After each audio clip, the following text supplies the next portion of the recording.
everyone, Effie here. Today I'm going to show you how I mass produced these 5 cards using our Dearest Peony set, which was just released in our new Spring 2017 release. Now when you're getting ready to mass produce your cards, you should have all of your supplies handy and just ready to go. So I cut down some watercolor panels to A2 size, which is 4¼ by 5½. And I already prepped them with some anti-static powder tool because we're going to be doing some embossing, and I did this off camera. So I put my panels in my Mini Misty and I stamped the Dearest Peony in the same position on all 5 panels. The Mini Misty is great for mass producing because you can just stamp one paper or cardstock and then go on to the next. So after I stamped my Dearest Peony on each watercolor panel, I stamped them in Versamark ink, which is a clear sticky ink and it's great for embossing. And then I just spooned on some rose gold embossing powder.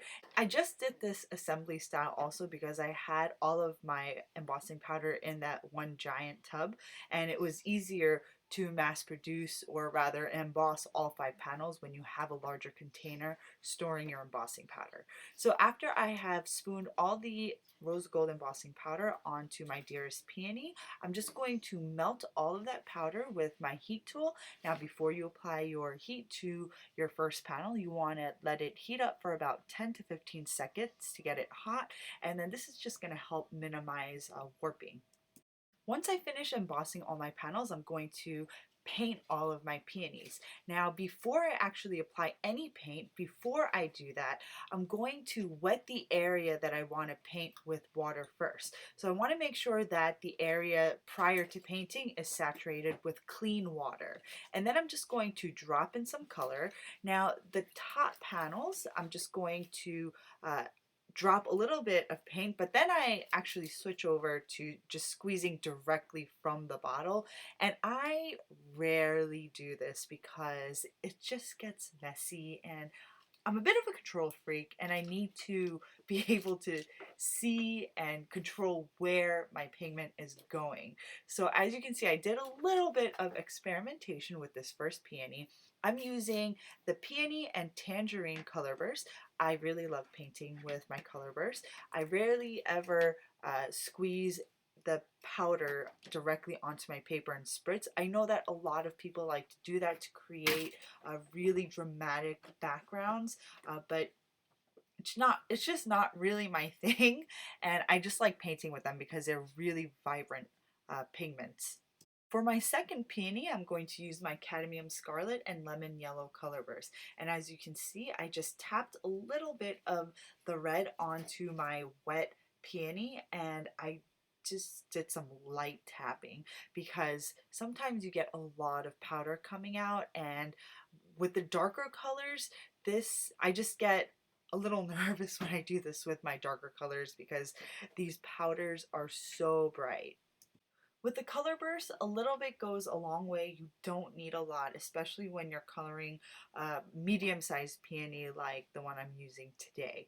So for my third peony, I'm just going to paint it the same exact way that I painted my first 2 peonies, except this time I'm going to use my Cerulean blue and Orchid color burst. And as you can see, I got a little bit too much blue in that one tap. So that is why I prefer to squeeze the powder onto a palette first and then just pick up the color with a brush and then transfer the color onto my florals. That way when I squeeze it directly onto my project, I just get too much powder onto my florals. And as you can see here, I got a little bit of the orchid in a portion of my project that's supposed to be a leaf, but it's okay. I'm not going to freak out because I'm just going to go over this with a little bit of green later. And you can see I'm trying to lift the color with my brush, and before I color in that entire tiny leaf purple, I just kind of leave it alone, and I'm just going to go over that area with green later. For my last 2 peonies, I'm actually going to paint the florals using the paint in my palette. So instead of squeezing the color burst directly onto my florals, I'm just going to use my brush and I'm going to dip it into my palette to pick up the color, and then I'm going to go from my palette to my paper. So for my fourth peony, I'm using lemon yellow and tangerine. I go in with my lemon yellow first and then I add little accents of tangerine because I want this peony to be more yellow than orange. Then for my last panel, I'm just going to use one color burst, which is the peony color burst. It's my favorite at the moment. So I'm just going to turn on some music and you guys can just watch me watercolor, and I'll tune back in once I start painting the leaves.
Once the florals were finished, I went on to painting the leaves. For the leaves, I used the Terre, Vert, sap green, and yellow ochre. And here you can see me squeezing some gamboge onto my palette, but once I activated it with water, I saw that it was a little too orange for my taste. So I switched over to yellow ochre. And this is why it is important to make color swatches of your paints or your zig markers or whatever you're using so that you know what they look like beforehand. I basically wasted about a minute while I was shooting this video because I didn't realize that the gamboge was too orange. So that is why color swatching is important. It will save you time in the long run, and I think that it might help you use your supplies more in the future because you know what the colors look like. At least for me, because when my paints are just sitting in the bottle or in the pans, and I don't color swatch, like I don't know what the true colors are, so I'll tend to use other paints that I know what the true colors are. So to get the most out of your supplies, you want to create color swatches so that you know exactly what shades you're working with, and you know what you want to reach for the next time you go forward with a project. After I applied the greens and the yellow ochre to my leaves, I did go in with a little bit of Prussian blue color burst in the corners of my leaves, and this is just going to add a little bit of shading to the leaves. It adds a little bit of interest. Now, if I apply too much, like you can see that the Prussian blue kind of exploded into the paper, it's not a big deal. I just took a clean brush and I lifted the color, so it's going to leave a nice dark blue accent in the corner, and when it dries you're just going to have a multi-tone leaf. And I do this with all of my panels, and you're going to see that the leaves come out really pretty because you have a lot of depth because I use several colors.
I finished painting, I set all the panels aside to dry.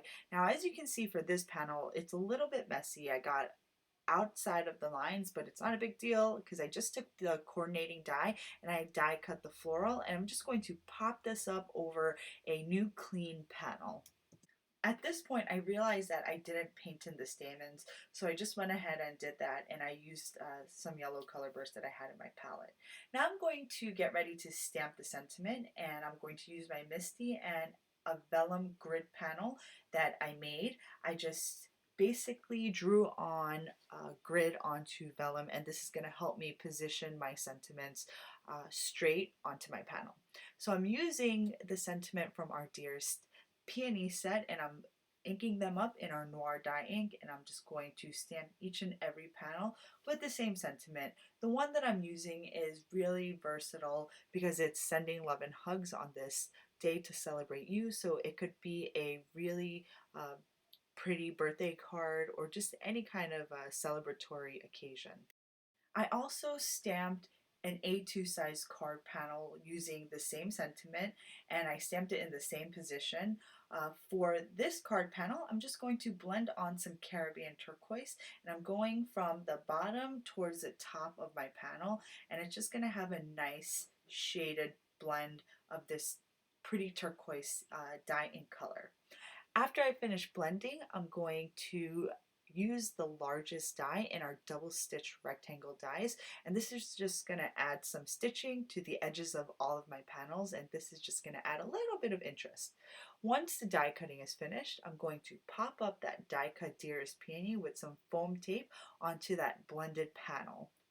When I first started this video, I did describe it as mass producing this set of cards. However, I only made 5 cards, and I'm not sure that qualifies as mass producing, but I did just want to make a set of cards using the Dearest Peony image because it was so pretty, and I was really excited when I designed it because I have this really gorgeous outline floral with the solid leaves in the background. So all you need to do is just stamp it and color it. You don't need that much more to embellish this project because the floral itself is so pretty.